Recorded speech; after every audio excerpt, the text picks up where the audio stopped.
تو محروم نہیں رہتا ہے. جو ربانی لہر میں آ گیا وہ کوئی محروم نہیں ہوتا. لیکن شرط اس کے لیے یہ ہے کہ آدمی اللہ سے دعا کرے کہ اللہم افتح اقفال قلوبنا، کہ اللہ ہمارے دل کی کھڑکیوں کو کھول دے. دل کی کھڑکی اگر بند ہوئی تو خیر اترے گی نہیں. کہ اللہ کا قانون ہے، دل کی کھڑکی کھلی رہے گی. کافر بھی ہوگا، مشرک بھی ہوگا، یہودی بھی ہوگا، اور دل کی کھڑکی کھلی ہوئی ہے تو اللہ کبھی نہ کبھی ڈال دے گا اور وہ چمک جائے گا. حضور اکرم صلی اللہ علیہ وسلم کے لنگوٹی کے دوست تھے دو. ایک حضرت حمزہ اور ایک حضرت عثمان ابن مظعون. یہ لنگوٹی کے دوست، کبھی بھی یہ اب تینوں الگ نہیں ہوتے تھے. کہیں پر بھی جانا ہوتا تینوں ساتھ جاتے تھے، تینوں ساتھ آتے تھے. اچھا حضرت حمزہ چونکہ چچا بھی تھے حضور صلی اللہ علیہ وسلم کے. مدینہ منورہ میں مکہ مکرمہ میں دو لڑکیاں تھیں.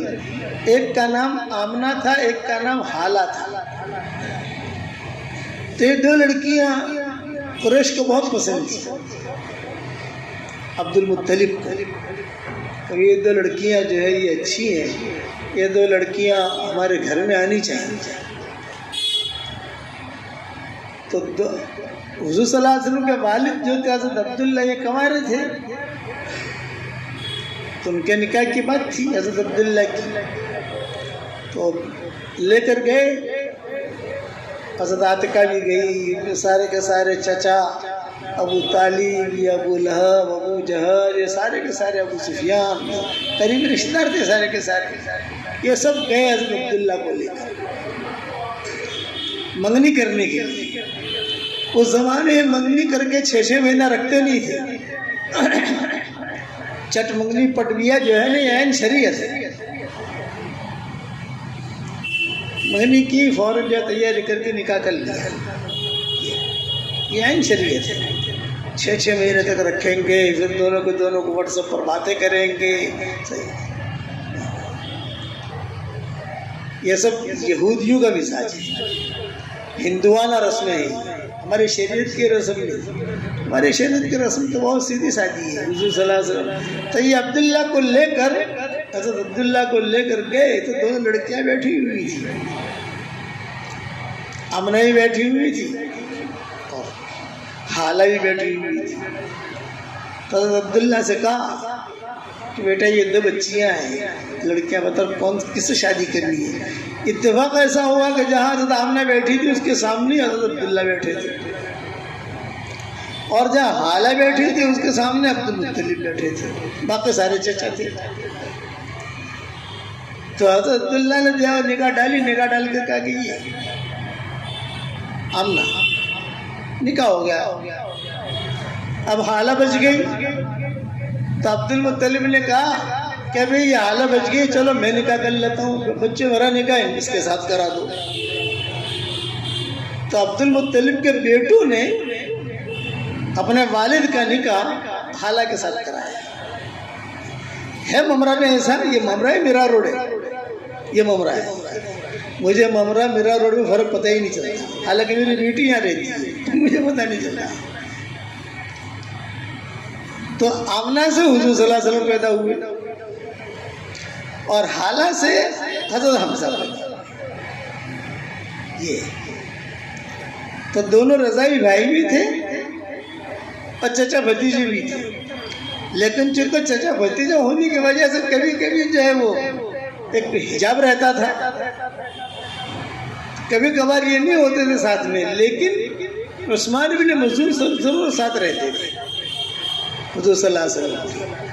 کبھی بھی انہوں نے ساتھ نہیں چھوڑا حضرت عثمان بن مظعون حضور صلی اللہ علیہ وسلم. اخیر تک بیچ میں کچھ ناراض ہو گئے تھے یہ حضرت عثمان بن مظعون. تو حضور اکرم صلی اللہ علیہ وسلم جہاں پر بھی جاتے عثمان بن مظعون ساتھ میں.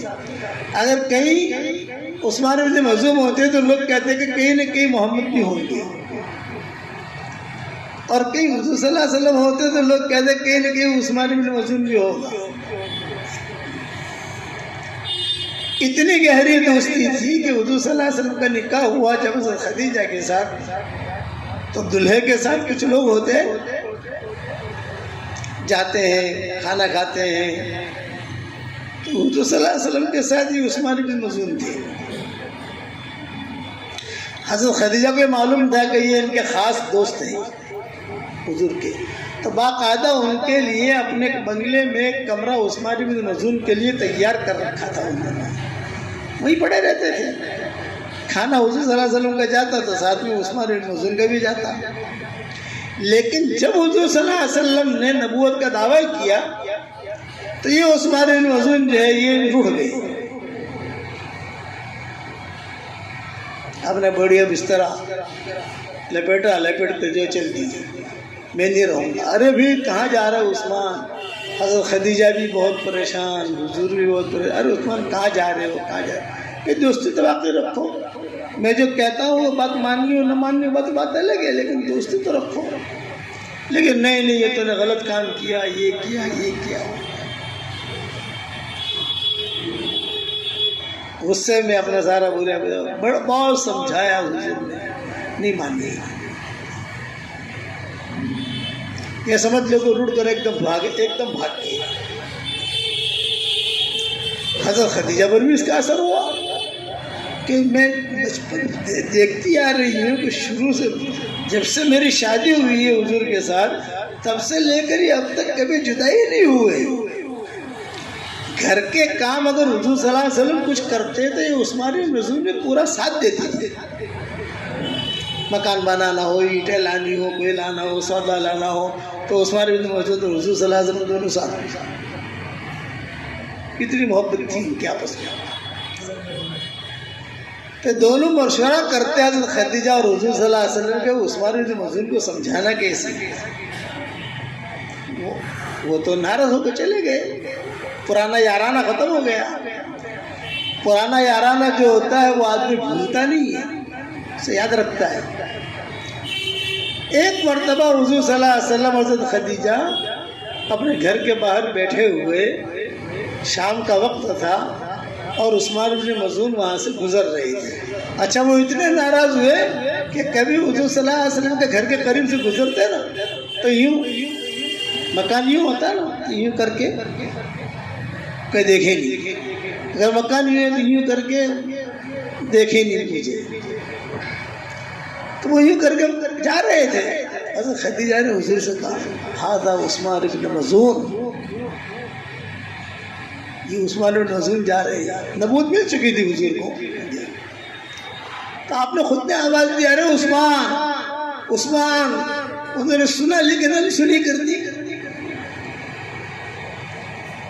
عثمان سنی انسنی، انہوں نے زور سے کہا یا عثمان، تو تھوڑا سا انہیں بھی احساس ہوا کہ پرانا دوست بلا رہا ہے، نبی بلا رہا ہے، یہ نہیں نبی تو قبول ہی نہیں کیا انہوں نے۔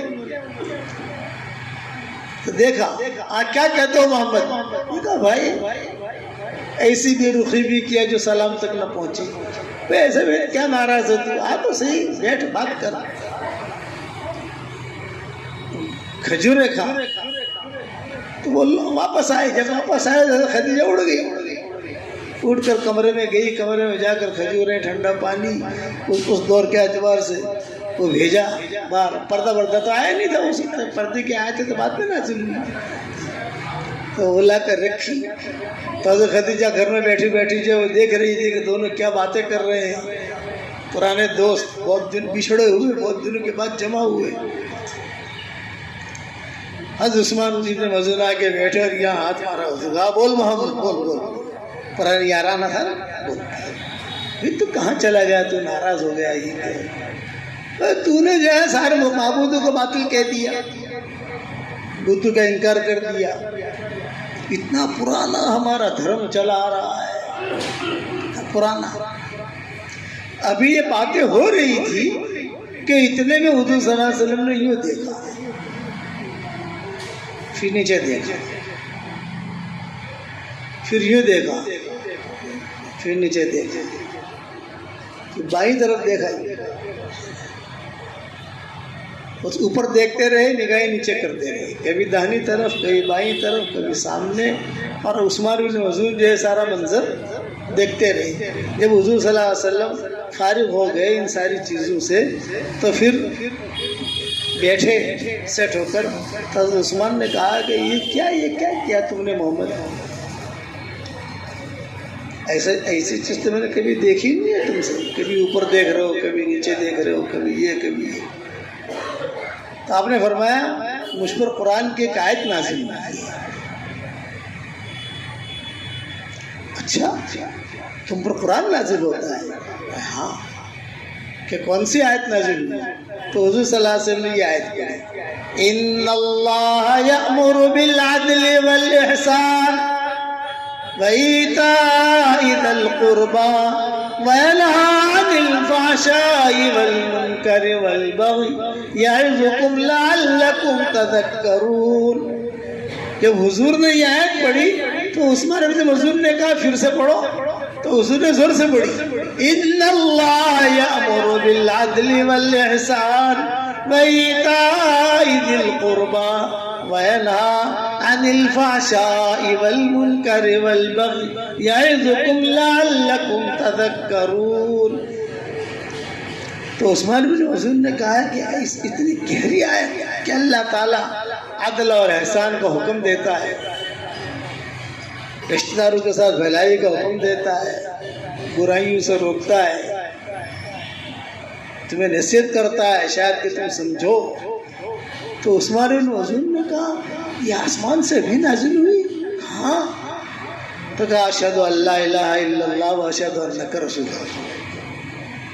مسلمان اسی جگہ جب یہ مسلمان ہوئے تو حضرت خدیجہ کی ہچکیاں نکل گئی وہاں،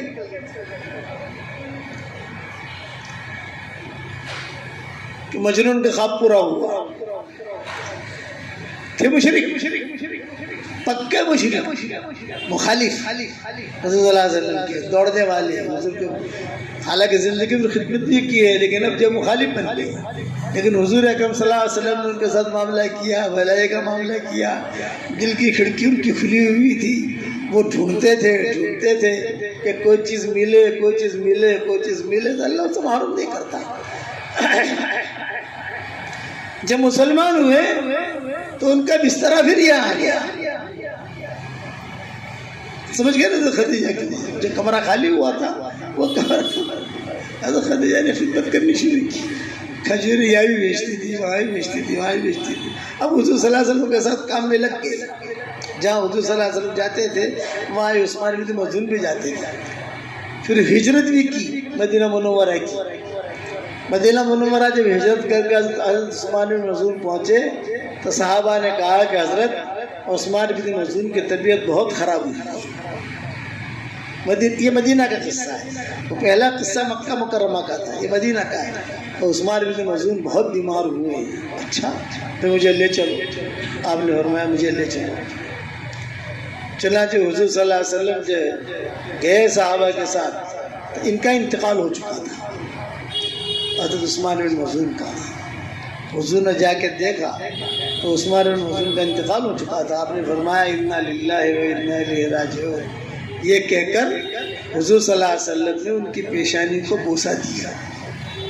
تو بہت بڑی چیز ہے نبی کسی کی پیشانی کو بوسہ دیتے، پیشانی کو بوسہ دیتے تھے، سر اوپر کرتے تھے اور آپ کے آنسو ٹپکتے تھے، پھر پیشانی کو بوسہ دیتے تھے، پھر سر اوپر کرتے تھے، پھر آپ کی آنکھوں میں سے آنسو نکلتے تھے اور سارے صحابہ اسے دیکھتے تھے۔ اور بعض کتابوں میں لکھا ہے بقیع میں سب سے پہلے دفن ہونے والے یہ، جس بقیع جو حضور نے فرمایا یہ ہمارے لشکر کا مقدمۃ الجیش ہے، لشکر جائے گا نا پیچھے، یہ مقدمۃ الجیش ہے، یہ پہلا آدمی ہے جو سب سے پہلے بقیع میں دفن ہو رہا ہے، بعد میں دوسرے سارے کے سارے پیچھے جاتے جائیں گے، جنت میں جاتے جائیں گے جنت میں۔ میں نے قصہ کس پر سنایا کہ وہ دل کی کھڑکی کھلی ہوئی تھی، حالانکہ مشرک تھے، اللہ نے ہدایت دے دی۔ ہمیشہ یاد رکھنا جو آدمی ضدی ہوگا، عنادی ہوگا، اس کو اللہ کبھی بھی ہدایت نہیں دے گا۔ ان اللہ لا یہدی من هو کاذب کفار،